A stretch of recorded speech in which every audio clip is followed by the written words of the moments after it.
Welcome back po sa Panahon TV. Sa puntong ito, alamin naman po natin ang inaasahan lagi ng panahon sa susunod na 3 araw.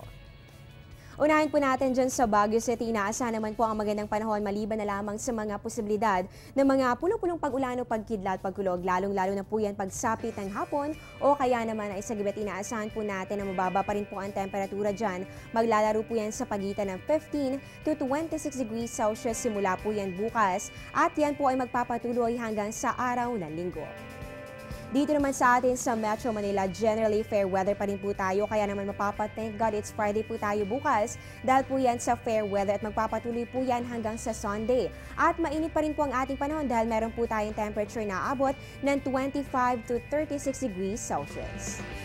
Puntahan naman po natin ang Metro Cebu. Inaasahan po ang partly cloudy to cloudy skies with isolated rain showers or thunderstorms. At syempre dahil nga po magkakaroon pa rin po tayo ng mainit na panahon, inaasahan po natin na makakaranas pa rin po kayo ng mga pagkidlat, pagkulog. Kaya naman po panatilihin po natin ang pagmumonitor sa lagay ng ating panahon simula po yan bukas hanggang sa araw ng Linggo.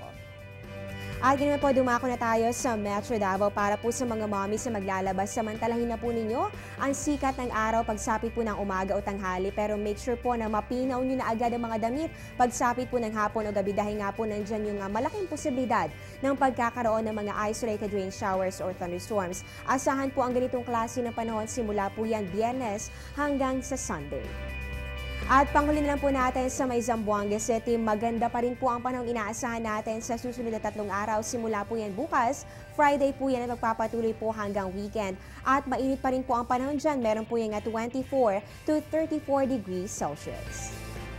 At mamaya po malalaman po natin gaano kaya kalaki ang chance na maaari nating maranasan sa mga susunod na oras. Magbabalik pa po ang Panahon TV.